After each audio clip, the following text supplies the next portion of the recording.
Hey everybody, this is Tatiana Moroz and welcome to the Tatiana Show. It is August 17th, very, very hot here in New York, and I'm very happy to be joined by my good friend and venture capitalist, Alyse Killeen from Los Angeles. Thank you for joining me today. Awesome. Thank you for having me. I've been looking forward to having this discussion with you. As have I. One of the really unique things about Alyse is that she's been really instrumental in teaching me a lot about venture capital, which is something that I basically had never even heard about, much less experienced until the Bitcoin space. She has a lot of information to impart. So, Alyse, why don't we get started with a little bit about how you got started in venture capital? Yeah, great. So I had a bit of a non-direct path into venture capital, as most folks do. So my background was in the life sciences, and I was a researcher and did data analytics in the field of immunology. Was getting a PhD in the subject, thinking that I wanted to become a professor and pursue that type of lifestyle, and then just when it got down to it and when I was going to begin my dissertation work, realized that it wasn't the path for me, and so dropped out of the program. And something that was kind of catalyzed or gave me the insight that it wasn't the right path was that I had grown up in an entrepreneurial family where both of my grandfathers were entrepreneurs, and I spent time living with my grandparents and going to work with my grandfathers and seeing businesses be built and helping with that process and being alongside. And so the academic process and rigor was challenging and exciting, but quite the opposite of building that I had experienced with my family, and I felt more aligned with entrepreneurship than I did with professorship. And so dropped out and got plugged into the entrepreneurial and innovation community. And so part of that path for me meant going back to business school, and I thought I would go to business school and gain these financial tools that would help me understand how to start and grow a business. And while I was in business school, there was an opportunity to do an internship at one of the large local firms here in LA. And I thought, what a great way to get to meet folks and investors, and this will help me later as I launch my own startup. And instead, what I realized during those 10 weeks was that I wanted to support, cheerlead, and build with a portfolio of entrepreneurs rather than building my own thing. And so here is how I ended up in the field. Why did you want to work with a more broad group of people? Why would you want to work with multiple people instead of just focusing on one? Yeah, so actually I think that this goes back to the story I told about my grandfather. So I had always thought that I had been trained to be an entrepreneur by growing up, watching them build businesses, but actually what I think I was trained to do was to support folks building their own business. And so my joy kind of is in seeing other people win. And if I can avail resources to help people get there, to have to fulfill their vision, and in the meantime to have impact on markets, to have impact on the economy and their community in a positive way, then fantastic. And that was really what was rewarding to me. To being a piece of the puzzle that helps people actualize their dreams. What is the role of a venture capitalist, and how is it different from angel investing? Oh, that's a great question.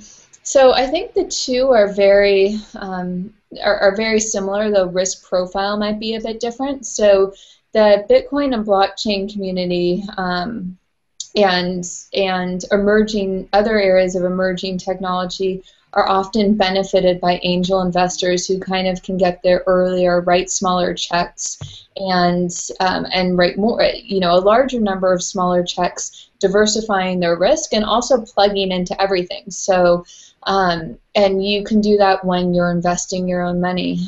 Something a bit different with venture capital is that rather than investing your own money, you're a steward or investor of other people's money, and so there's a fiduciary responsibility to make the best use of some of the capital that you're given. And so what that means is you still have a diversified portfolio, but you make a set amount of bets, And the bets you make are in companies that you expect to win a market or to be a leader in a growing market. And so it's a bit different. You can still invest educated by your passion or interest in a space, but it has to be, that has to be very much paired with your belief and deep understanding of the economics and growth patterns and trends of the space, and your understanding that the company you invest in has an opportunity to return the capital and then some of what you invest, because that's the responsibility as a VC you have to the investors that have put money into your fund.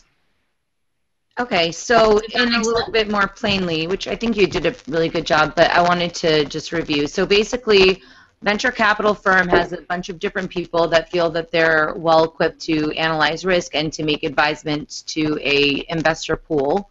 And then the investor pool just gives you money and they say, we want X amount of return. And what does that end up looking like? Like, what is a term that an investor is going to expect? Sure. So, okay. So there's two separate things. So you as an individual could be. So if you had acquired some sort of wealth and wanted to produce returns for yourself, you could be an angel investor. And separately from that, if you had expertise in a sector or in an operational function or in the area of finance, you can work as venture capital to produce returns for your LPs. So they're complementary skill sets, although a bit different. And now I think I missed a piece of your question. Can you repeat it?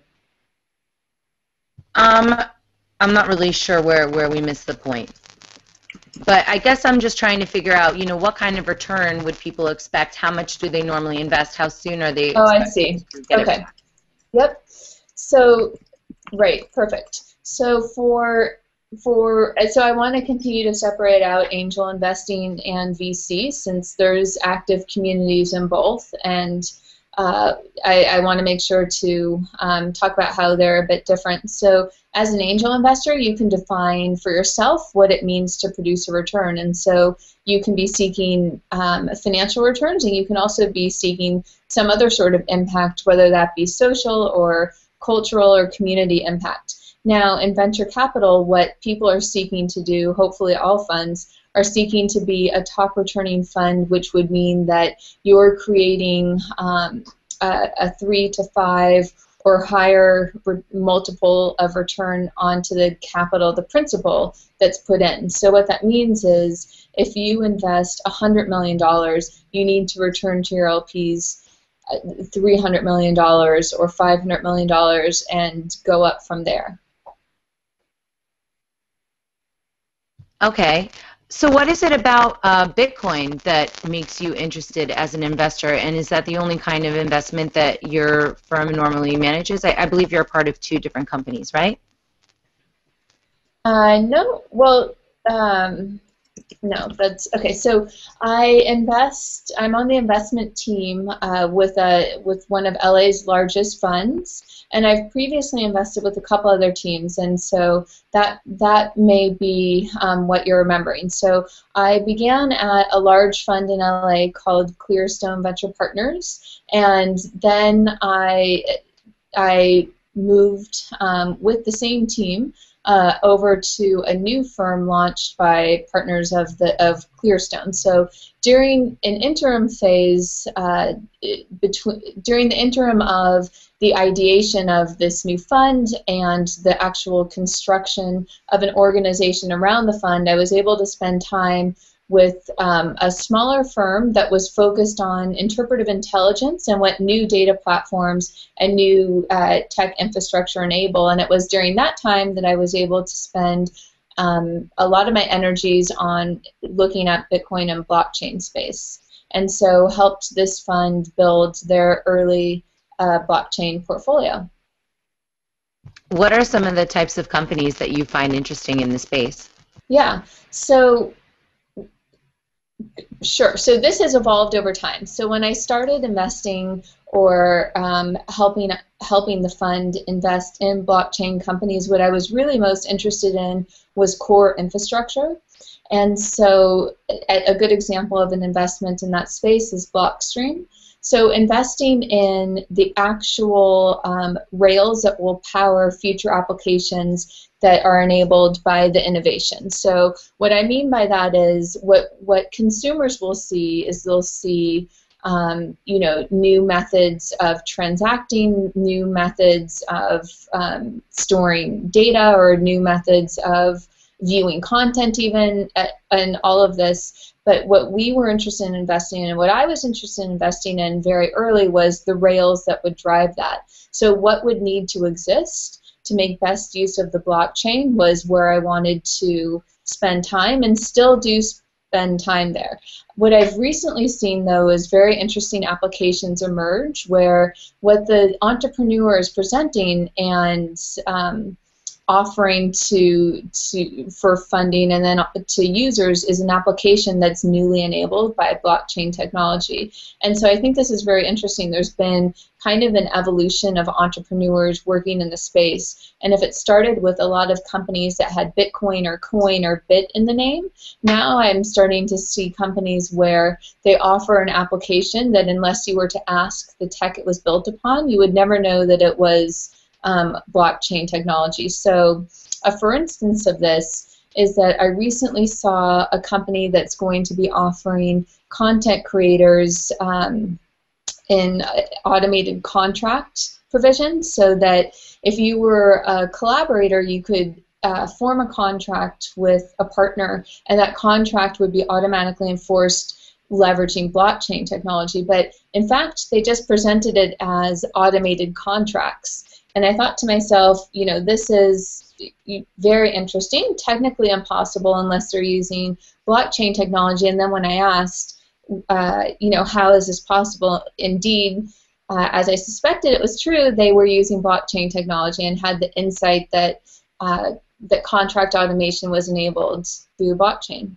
So it's been quite an evolution of just people focused on blockchain and Bitcoin to people focused in other verticals, using the core technology and the infrastructure that we had invested in the earlier days. So what are some of the things that you like about the space, and what gets you excited about the possibilities for Bitcoin? Sure. So let's see. So I think that the value of blockchain technology, so both the efficiencies created and the new type of transaction and relationships that can exist between peoples and entities, has already kind of been proven out. So and because of that, I think that it's a really exciting time. I think that it's certainly, in my early experience in the field, the question was, is this something that continues to hold and offer value and exist in perpetuity, or is this something that has a lifespan of a few years until interest dies out?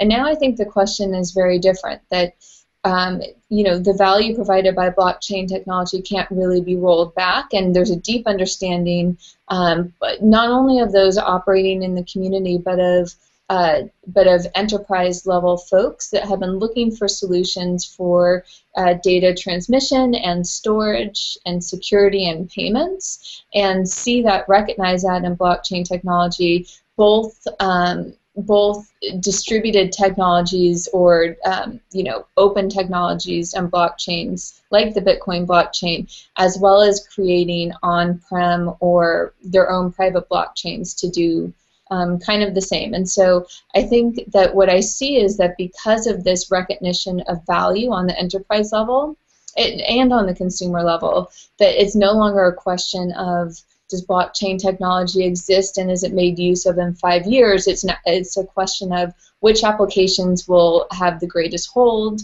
and what does this look like in 5 years, rather than does this exist in 5 years. So something that I've been saying, that I think resonates with many as being true, is that in 5 years or in 2 years, in 18 months, to say that you're a blockchain investor will be the same as saying you're an internet investor. So what I mean is it just doesn't make sense. Of course, if you're in venture capital, of course you invest in internet companies, right? And I think it'll be the same for blockchain. So there won't be the distinction of someone being a Bitcoin or blockchain investor or a non-Bitcoin and blockchain investor, because the technology will be so broadly distributed and incorporated into applications and across sectors that everyone will be investing in the space, just because it'll be powering the most interesting applications. Well, it's going to be nice to be on the forefront of that. Yeah, no, absolutely. So you've done a lot of different panels and stuff around the community. What do you think we need to bring Bitcoin mainstream in terms of the panels and in terms of conferences and engagement with people? Sure. That's a great question. I wish I had. I'm sure that I don't have, the only solution for this. So, and I haven't thought much about this, but I think that there's a couple things missing. I think that gaps that are starting to be filled that help bring Bitcoin, to the masses, or to, folks outside the tech space. And I think that the community has been really rich in data scientists and back-end engineers and, tech architects and stuff like that, and it's been less strong or less depth of bench and fewer players on the product side, on the design side, on the UI and UX side, and those are the types of leaders in those fields are what really introduce new technology to consumers. And so the ability to productize and create a brand and a smooth experience of using the technology is important. So the same, though, is true of conferences. And so to get a broader community engaged or attending a conference, you have to have a broader community leading conferences and participating in conferences and all of that. So I think that if you have a very homogeneous group running and leading conferences and speaking in conferences, you see the same in the audience. Yeah, I think that that's been a little bit of a challenge with the Bitcoin community. What's next on your agenda for the rest of the year? Yeah, sure. So the year has been very busy, and I'm happy. I have things I'm looking forward to at the end of the year. One of which is an upcoming trip to China, and to a certain district in China that's very focused on cross-border innovation. So something that I've been interested in and have seen have great impact in the tech space is para-diplomacy, which is collaborations between cities. And so there's the idea that perhaps rather than countries collaborating or forming contracted relationships to push innovation forward, that what actually makes more sense is for cities to do this, and that there's in fact better alignment between New York and London or Tokyo than there would be between New York and Buffalo. And so looking at how large cities cross-border can collaborate has been an interest. And there's a project I'm working with that called America Innovates, where I'm on the advisory board, and this group is bringing expanding upon what cross-border collaboration can mean by having a cross-border incubator that will be based and built in downtown LA, as well as a sister entity in Shenzhen.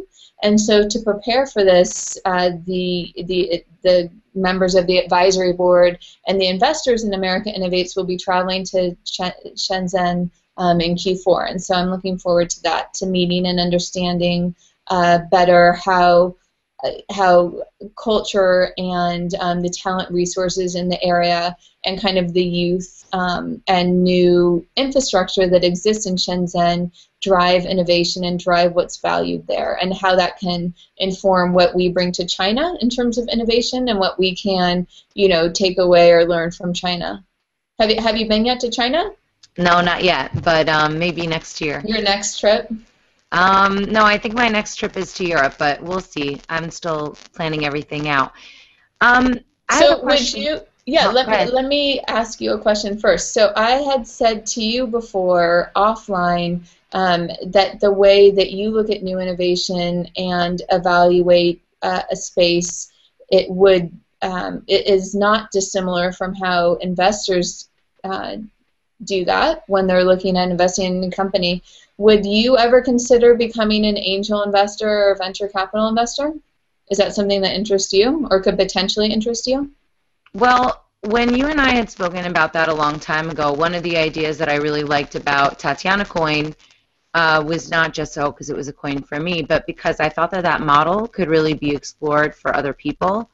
And by offering people smaller price points at which they can invest, I think that was something that really appealed to me, and I thought that would also encourage a lot of community engagement, and it would also, to a certain extent, teach financial responsibility to people as well. I was going to ask you, what do you think about things like, platforms like Bank to the Future, where they launch the Factum project, where they launch a number of different projects that allow people from $1,000 and up to invest. I mean, do you think that that's something that a regular person can participate in? And what would somebody need to know in order to be a VC or an angel, even on that small level, because you still don't want to lose your money? Yeah, so that's why. Yeah, so I think so. I don't know much. I don't have a deep. I don't have deep insight into the platform that you referenced. But that said, I think a lot about how and who has access to investing. And the reason I think about this is because the return on capital, the income that you make by investing, is a way really to generate wealth. And so I worry that folks that are already in a privileged position are the one that have access to investing, and how that kind of repeats the cycle or keeps people locked into place, rather than allowing opportunities to advance. But I think the reason why there's regulation around who can invest their own money, who can invest their own money into a private project, is meant to protect folks. And I worry about the balance between protecting folks and allowing people opportunity to participate in the returns that are available through early stage tech investments. So assuming that there's access to invest and that there's some capital to be invested, I think that the first thing you want to know and understand is the market you're investing in, and you want to understand what's important in that market and growing the market. So there's two things. One is a company's, so first the market, and is the market either healthy and stable, or is it growing? So those are the first two things you want to assure. And then wait, really quick. Yeah. So when you refer to the market, do you mean the people that they're going to be targeting their product to, or also including the larger scale of how is that industry doing overall? Yeah, so both. So how the industry is doing overall is what I meant when I said market. But yes, it's also important to understand the health of the consumer base. And then beyond that, something that I always try to remember is that there's two things: that a company can create value, and then separate from that, the company has to also be able to capture the values. So just because you're building a cool product or you're providing a great service doesn't mean that you're going to be rewarded financially for doing so. And so when someone's investing, they have to have the belief that that a company is going to be able to capture value in some way. And unfortunately, that's very separate from creating value. And so I think my preference is to invest in a company that both creates and captures value. And so to make an investment, you have to have a belief and understanding of both things. So for instance, so for you, if you were going to be investing in a space, you have deep understanding of how blockchain technology can be leveraged for an artist's benefit, right?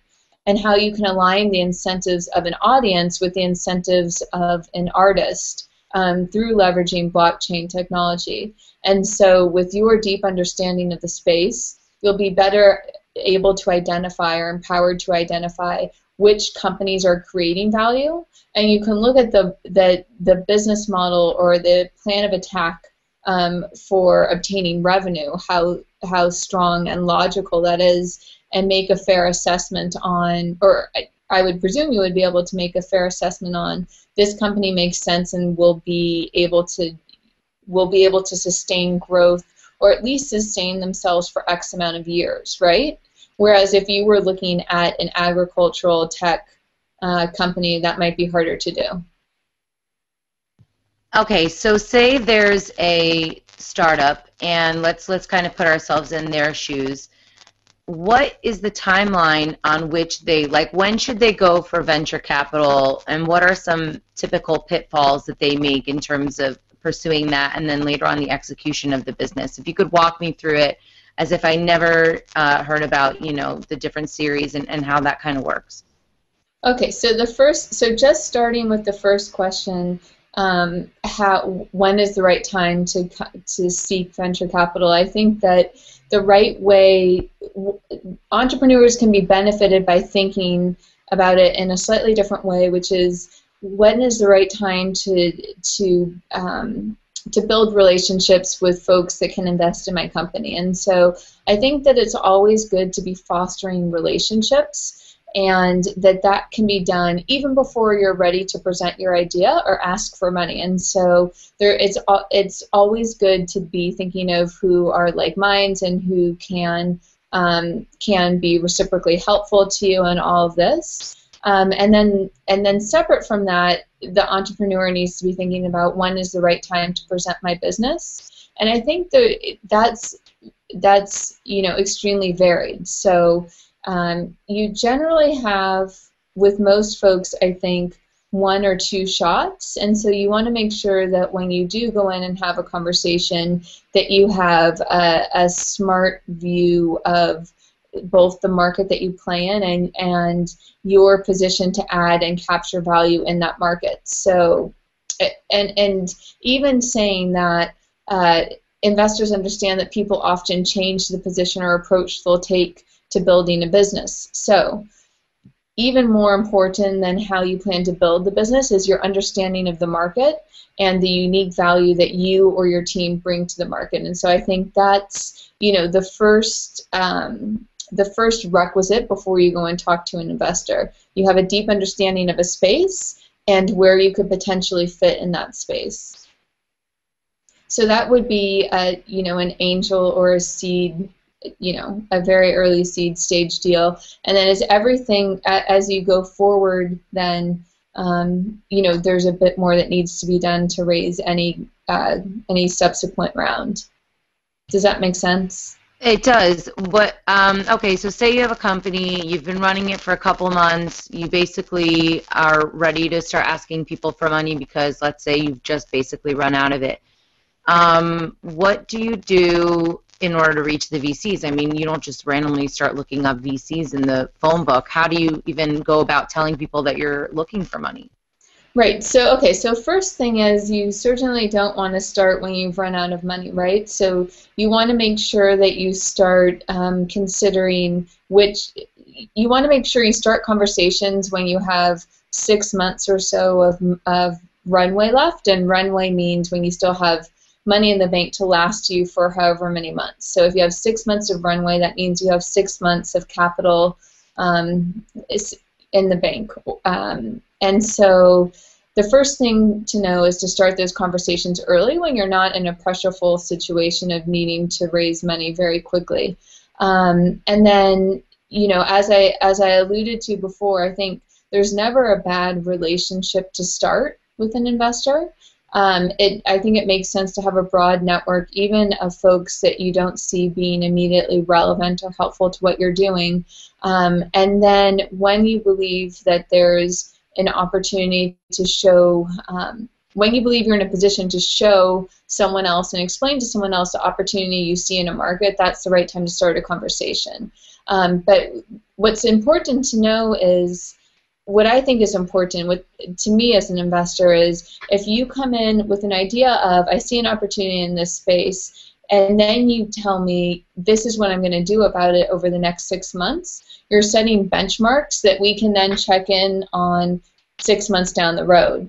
And what you want to be able to show investors, or even folks that you're trying to recruit onto your team, or anyone that's critical to your growth, is that the goals you set, that you know how to set realistic but aggressive goals, and that you can meet those goals. So if you come in and say, I can have my product built in 4 months, and I will be able to beta test it with 100 users, and following that beta test of, say, my mobile app, I'll be able to get my mobile app in the App Store by this date. Then the next time we meet, subsequent to this timeline expiring, you want to make sure that you showed that you did get the product done by the date you said, you did do a beta test with 100 or more users, and you got your app into the store. So what you want to do is show that you have a good grasp of what can be accomplished, and that you can accomplish it. And you start setting a positive track record for yourself in that way. Okay, just to clarify a point there, though, what if somebody is really antisocial and they don't go to a bunch of Bitcoin conferences and chat up Right. different investors? How would somebody even know the first place to look in that regard? Yeah, so I think there's a lot of resources online. So that's good. So thank you for asking that. I think it's very important for folks, before talking to investors, to do the research online of what investors are out there, what investors look at the space that I'm in. So if it's someone that's focused on fintech, you want to make sure that you understand who invests in fintech at the stage that you're at, and not just understanding who has these shared interests with you, but also understanding what already exists in their portfolio. So if you're presenting your company to them, do they have something competitive in their portfolio? Does that mean that perhaps it's not the right investor and you don't want to send information to them? Do they have something that's very complementary, or could be a potential partner? And you really want to understand who you're talking to before you're taking time to talk. So when you walk in the room, you walk in prepared, knowing who's sitting across the table from you, and with an idea of what they spend their time on, because you understand what's in their portfolio and what sectors they find interesting or relevant, where they're spending their time and money to invest. Okay, so you definitely want to be respecting the time of your VC. Come in there prepared. What about when people are starting a business in Bitcoin? What do they do in terms of having people helping them on their team and then assigning them equity? What is a standard amount that somebody would assign somebody based on different positions, and then does that affect their ability to raise money later, and how would that work? Right. So that's a great question. This is also so both finding a VC that's well matched for your multiple and equity compensation is all available online.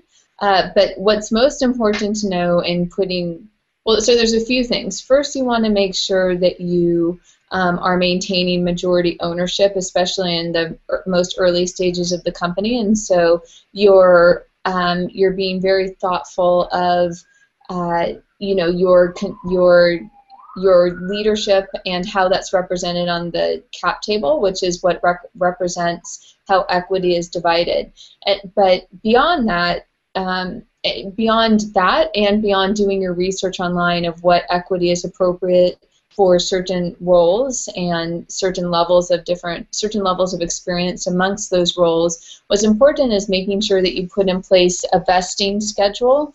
And what that means is that when someone comes on board, they're not automatically given 2% of your company or 5% of your company, say, but they're given that allocation, that maximum allocation or target allocation based on the period that they work with you. So if someone came on board and say that they came on board in a position that they should be compensated with 5% equity of the company, that they would agree to work for a period of time before any equity was vested, so say a year, and that then subsequent to that year passing, the equity would vest, by month over the period of 4 years. So meaning if you were to leave after 8 months, you wouldn't, if that person that you brought on board was to leave after 8 months, they wouldn't take a piece of the company with them. What about, you say to do the research online. I would think that because Bitcoin is such a new space, it would be Yeah. hard to get an accurate picture of what is appropriate, even with the power of the internet. Are there other types of companies that help companies find venture capitalists? Yeah, that's a great, so when you're doing any of this research, you're not just looking, if you're a Bitcoin entrepreneur, you're not just looking at Bitcoin companies, right? You're looking at tech companies in general. So you're looking, when you're searching for VCs, you're searching for VCs just generally. When you're searching for equity compensation schedules, you're not just looking for what does an engineer in Bitcoin get paid, but you're looking for what does a full stack engineer get paid, what does a front end dev get paid, what does a VP of engineering get paid, and that will be consistent or fairly flat across different sectors with some variation, but you're looking outside of the Bitcoin community, and so you don't need to be just tied into Bitcoin, and I certainly agree that it's harder to find resources in that space. And then I think I forgot the second part of your question. Can you remind me? I believe I forgot it as well, but I guess I'm just trying to figure out what are some of the things that people can expect. It seems like maybe folks shouldn't just be looking for investment within Bitcoin. They should be looking in other companies that maybe have been dabbling a little bit, and that would Yeah. help them a lot more than just, because I think that the Bitcoin space itself has tapped out a lot of its investment resources. Yeah, so I think that the related fields are, so like I said, so I think that in 18 months, everyone in venture capital becomes a Bitcoin or blockchain investor, the same way everyone in venture capital is an internet investor. And so I think it's good to look beyond. So for instance, if you're running a payroll company that's powered by the blockchain, or if you're running a processing company that's powered by the blockchain or something like this, it makes sense to look for fintech venture capitalists. And if you're running a company that's looking at data transmission or data storage, it makes sense to look at VCs that have experience in data infrastructure and data application. And I certainly think that very generally, folks focused on the data space and on interpretive intelligence are going to be easy ears for Bitcoin and blockchain investing. So while it may seem like there's few investors in the Bitcoin space, that need to be limiting, because other folks, although they might not be branded as Bitcoin investors, are just simply looking for companies where they believe that there can be a great return for their LPs, as we talked about earlier. And so if you're an entrepreneur that's in front of a big opportunity, you're relevant to folks both in and out of your niche sector, if that happened to be Bitcoin. How do you think that companies can be sure to execute properly? Like, what are some of the pitfalls that a company, maybe they have a really great idea, they have a great team. What are some of the things that cause people to trip up? Okay. Wow, there's a lot of stuff. I think that one thing that's really important is having a network around you that you can be very honest with, and so this saves you from kind of a whole plethora of mistakes if you're able to bounce ideas off of folks or loop in good friends when you're fundraising, when you're team building, when you're building your sales pipeline. And so kind of level setting with peers is important, or looping people in so that you're not acting in secret, but you're acting and being open and transparent with folks in your kind of your trusted network. One pitfall, or there's a few, pitfalls that plague people, I think, that in the Bitcoin and blockchain space, kind of messing up your cap table early by giving away too much equity to investors or to advisors is, has been problematic, and this is something, a bit difficult to fix at the earlier stages once it's happened.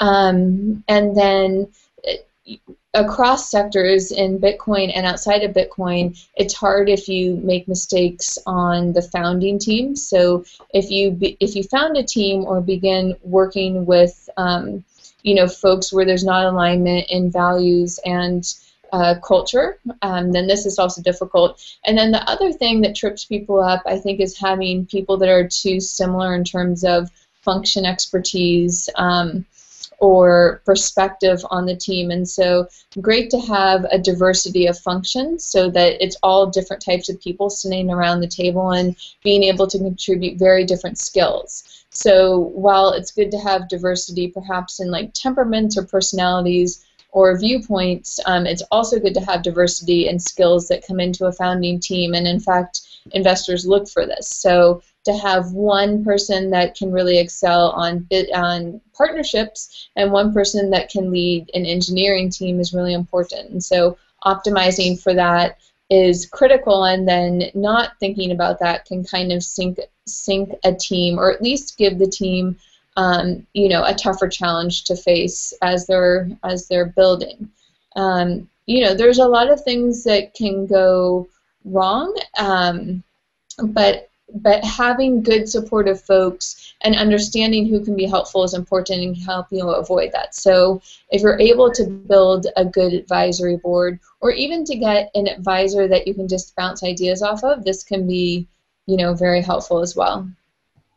Where do you find potential advisors, or even on a smaller level, mentors? How can people connect in that regard? I know that there's some kinds of programs and stuff, but maybe in a more organic way, how would you suggest somebody approach that?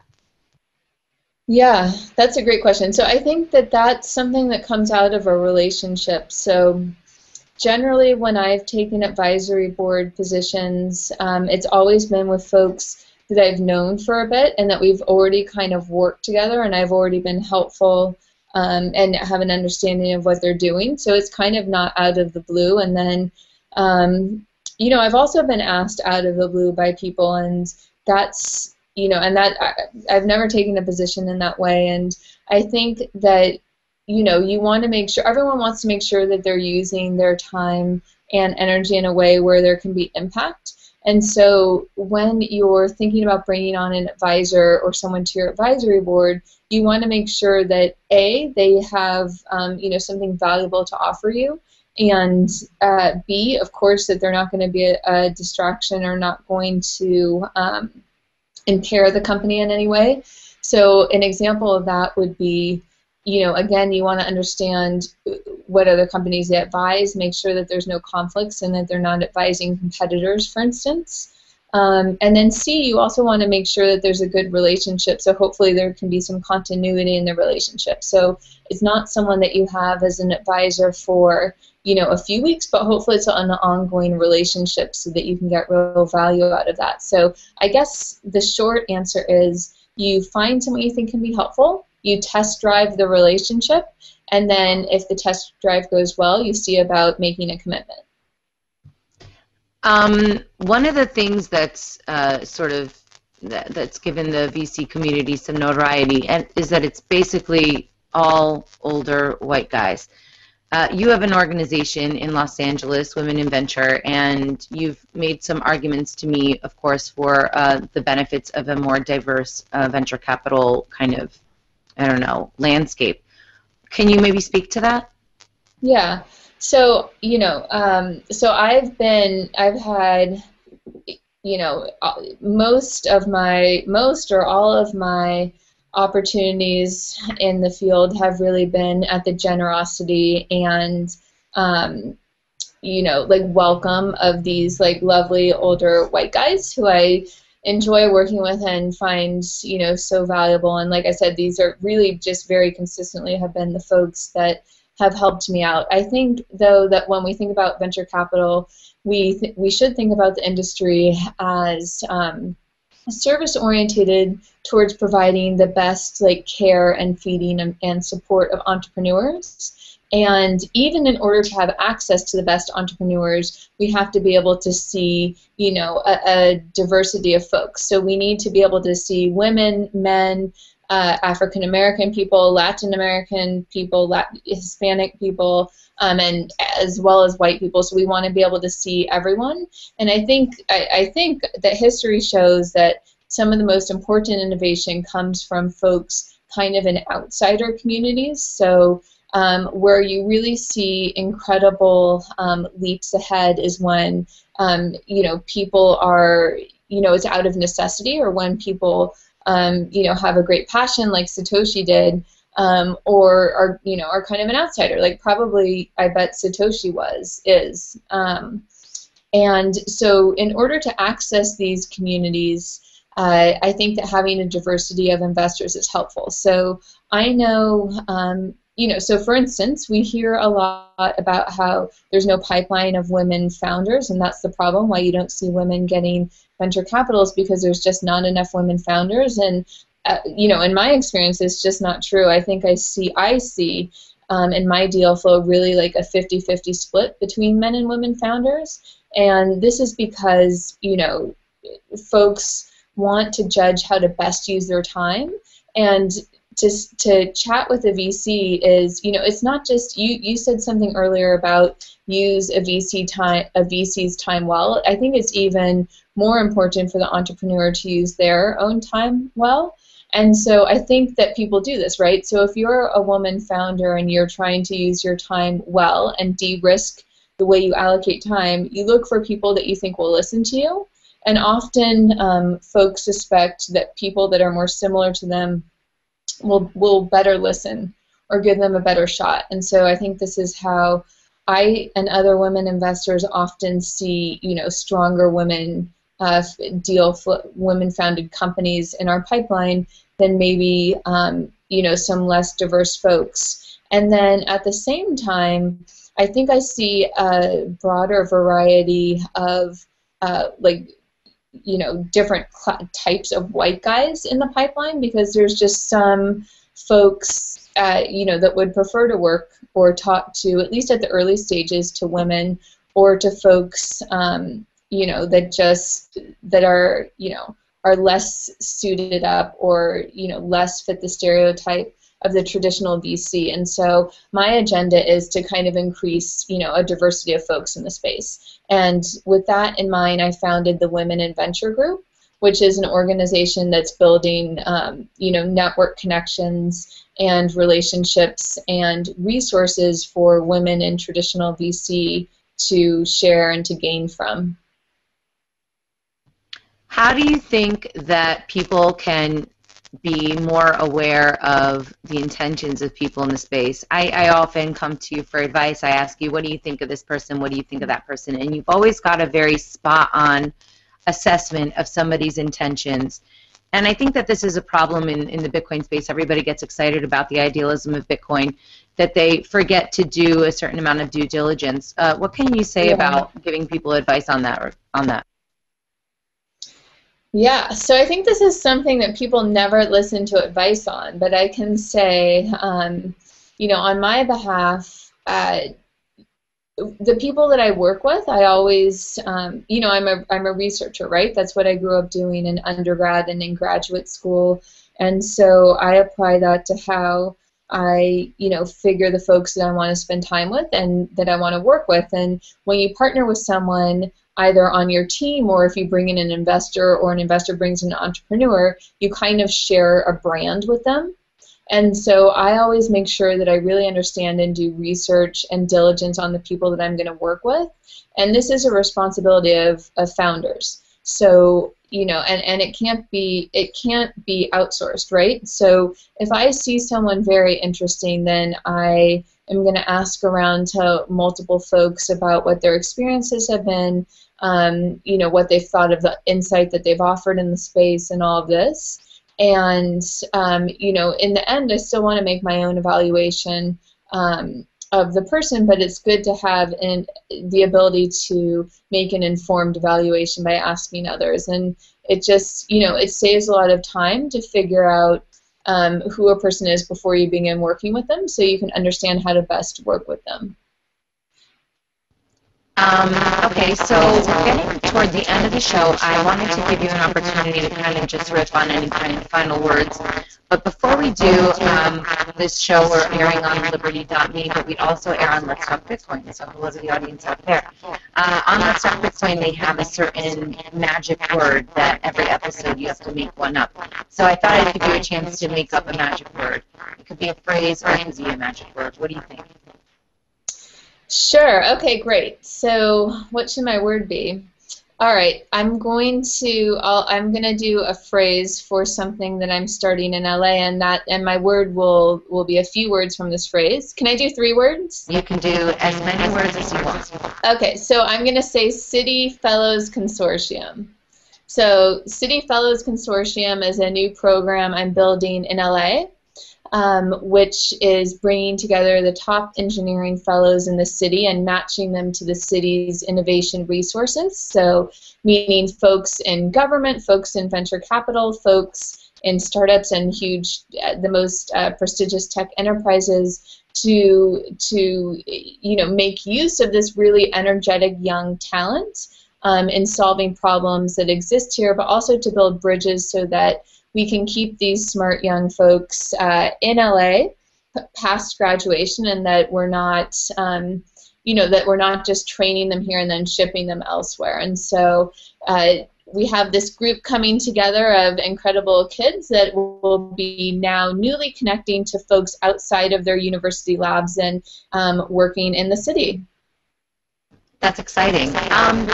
What do you think about regulation? I know everybody always asks about regulation. Does that, how much does that influence your ability to invest in a Bitcoin company? Because you're seeing now with BitLicense, it's causing a lot of companies to pull out of trying to do business in New York at all. And because the regulation is so big, it's very easy for people to start a business, dump a whole bunch of money into complying, and then still failing. So doesn't that give you some sort of reason for concern? Yeah, so this is just another factor that you would include in a model of how you see the business. So in the face of regulation, you would have to understand the financial repercussions of that regulation, and you would plan for it. So what that means is that a company would have to raise. So if a company was preparing to raise another round of financing, what would be incorporated into the planning for that raise is the cost of regulation. And sometimes the cost of regulation is that you can't do business in a region, right? Like we're seeing happen in New York. And so that would be incorporated into the model. So if I was looking at a company that was a consumer-facing company that had thought that New York was going to be a huge part of the market, that would have to be discounted from their model, as a for instance. I think there's a good lesson for the Bitcoin community here, which is that we need to be careful who we give the microphone to. And so I think that there's an opportunity for folks in positions of power to kind of gain brand and recognition by creating a ruckus or a mess for folks in Bitcoin, and that that the reward they're looking for is attention, and we should probably be careful not to give a public platform to those people. Well, how can you avoid that, though? I mean, sometimes the loudest voice always attracts a lot of people. Well, I mean, so I think that I think that creating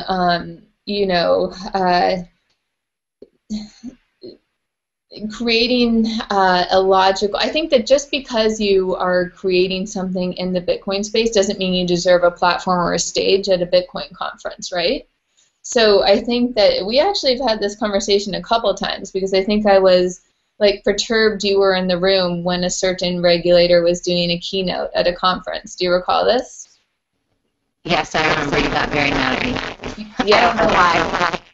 Yeah, so this is the thing. I think that we need to be the community needs to be aware of what behavior they reward and understand that people see new innovation as an opportunity to create a brand even when they don't have best intentions in mind. Their intention might be just self-minded, right?